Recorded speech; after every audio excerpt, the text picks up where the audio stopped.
That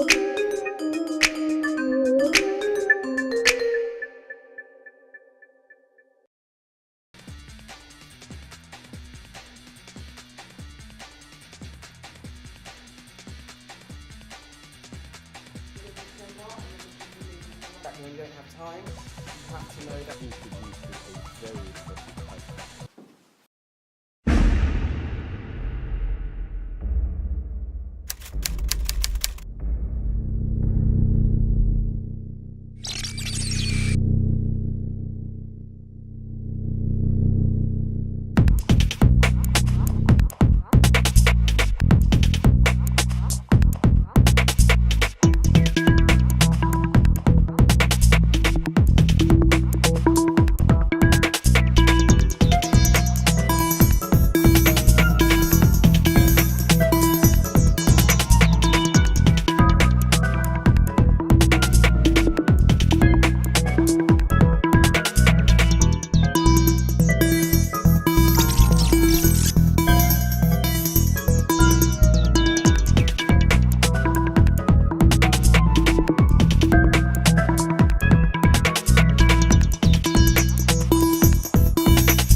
The reason why I think women are starting businesses when they're on maternity leave, I think it's such a great time in a woman's life. I thoroughly enjoyed being pregnant and, after having the child. It's such a happy occasion and you tend to be more relaxed. And I think when you're happy and you're relaxed, the ideas come to you. So to me, it's not surprising that women are inspired. When you're relaxed and you're doing what you want to do and you have a passion for doing what you want to do, I think that's often when the inspiration comes.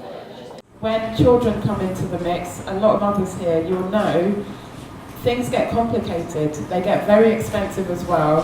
The guilt comes in. Maybe you're not spending as much time as you wish you could spend with your children.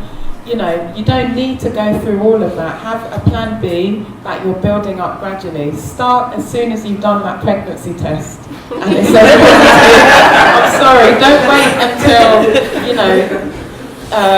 you're coming to the 6th month of your maternity leave and then you're panicking because, nursery fees are high, you're only going to have £10 at the end of the week and all of that. You don't. I think from what I see in my surroundings, more and more women are starting their own business, specifically after they have children, to find a better balance, a balance that they can be in control of, to be able to raise their children the way they want to raise them, as well as inspiring their children and doing all the things that they enjoy. That is from what I see around me. I think women are realising that if they want to succeed and still feed their drive and ambition, they just have to take matters into their own hands and try and make work for them and their situation.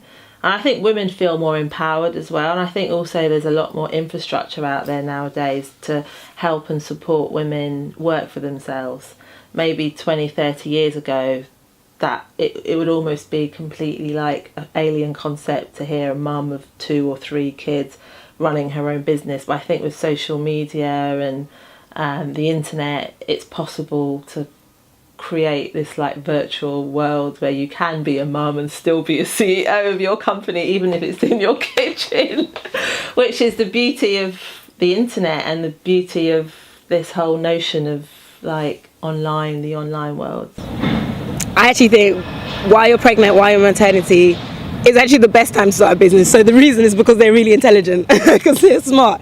Because there's no other, the way that the rat race has got people working right now, there is no other way you're going to have long enough to even be able to think about your business idea any other way. You're not going to be able to take a 6-month sabbatical from any job, so whilst you're pregnant, and also whilst women are pregnant, there's a lot more thinking that goes on. There's a lot of women that do train during that period of time. They'll take on short courses.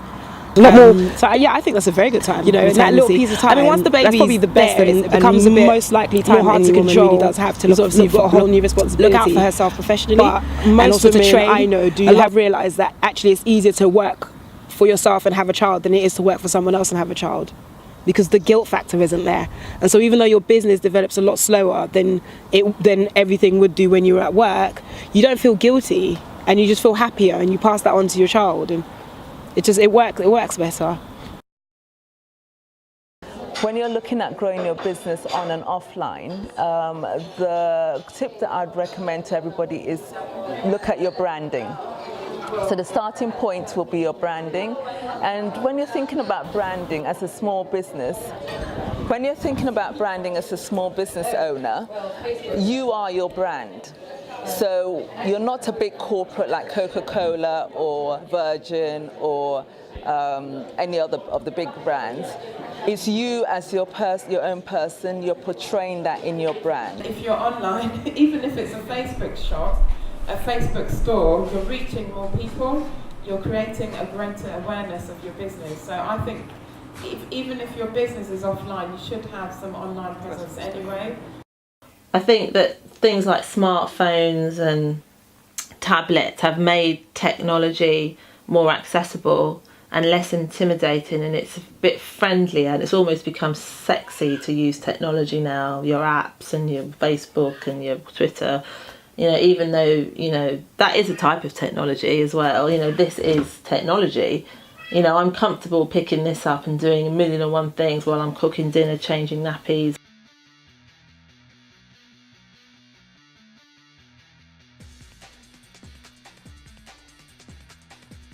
It has inspired me to think about it more seriously, because just in terms of you're talking about, you don't need a lot of money to set up a business. I think it's the knowledge and technology, because it's something I definitely struggle with within my business, because I'm very creative, very hands-on, but in terms of my social media and my advertising and my online presence, I'm there, but I think the girls definitely gave me a little enlightenment about how to better manage myself online. I'm thinking about starting up my own blog because I want to be a journalist. And it was interesting to see the pros and cons of social media and how to get my opinion out there in the right and positive way. I am thinking about starting an online business, not just yet, but I'm thinking about doing it soon. You don't have to have lots of money to start up. You could just start off small, gradually, and take each step as it comes. Use social media as an advantage, how to use it in the most effective way, and how we can kind of put ourselves out there in the best light. The one that stands out for me most was the self-awareness of the business that you have. So if you have a business, know the business well enough to know that if you are going to use any kind of technological outlet, social media, know the one that fits you. If you know your business, you know what fits you. Really try and stand tall and kind of excel through social media. You have to be really in social media to help to allow your business to grow. It doesn't, like Joycelyn, I think she was saying, it's not an overnight thing. I've been doing this for a while, and social media is essential to my business. And Twitter, Facebook, LinkedIn, all of those allow the business to grow, because you're getting your product out there and it drives traffic to your site.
if you're a woman thinking about starting a business or getting into tech, first thing I'd say is don't look outside, look within, check what you've already got, resources you've already got, friends you've already got, skills you've already got, make a good, strong set of lists and start there.